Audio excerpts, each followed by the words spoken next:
same residence location. Hilda told me that she had discovered feces in the nameless one in Johnny's bed. Remember, this is her bed too. Shortly after our telephone call, I received photos from Hilda of a large amount of feces on top of the bed sheets and Johnny's side of the bed.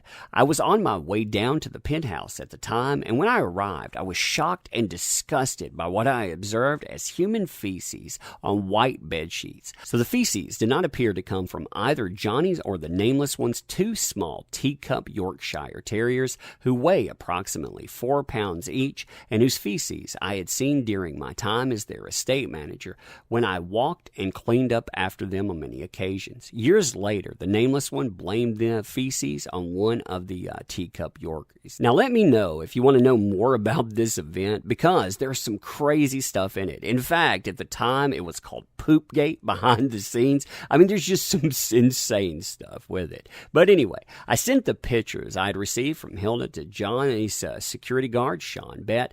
I believe that Sean would have the opportunity to speak with Johnny sooner than I would, given that Johnny had a busy calendar that day, and I was downtown and Johnny was at another location. Within 24 hours, I also spoke with Johnny personally about the pictures. Now, on May 12, 2016, I received a text and then a telephone call from the nameless one. And he says, here's the text message with that. When I spoke with the nameless one, she sounded very angry. She's told me that she needed her privacy, that she and Johnny were having problems, and that me sending the pictures from Hilda was not helping with those problems. She also told me that leaving the feces in Johnny's bed had just been a harmless prank. It's just a prank, bro. In addition, she told me that she was thinking of changing the locks to the condominium. I advised her that I would change the locks if both Johnny and she agreed. On the 21st, at approximately 7:46, he received a phone call from both Johnny and the nameless one, who were on speakerphone together.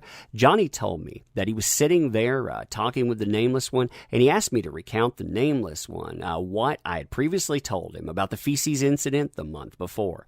I repeated to the nameless one again that Hilda had discovered the feces on top of the bed sheet in Johnny and the nameless one's bed, and I also had gone over to view that personally in the bed and was 100% certain that it did not look like either of the dogs, but rather appeared to be human feces. I also repeated that the nameless one had attempted to tell me that she was responsible for what she referred as just a harmless prank. So here, she's admitting, at least according to him, that she did it.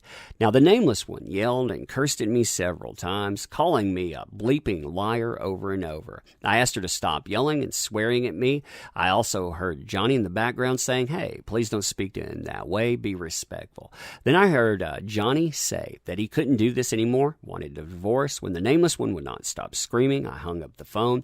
I received multiple additional telephone calls from the same number in the few minutes that followed, but, I refused to take them on. Now, between 8 and 8:15 that evening, I received a text from Sean Bett indicating that Johnny alone was going to call me shortly from Sean's telephone. A true and correct copy of the text message was there. I took the telephone call a few minutes later, and Johnny was extremely apologetic for the nameless one's behavior, for putting me in the middle of his marital issues. I did not see Johnny that night, but during our phone conversation, he was sober, lucid, and calm. He seemed tired and pretty sad, not angry. So then it ends there. I'm sure that that's what ends that career.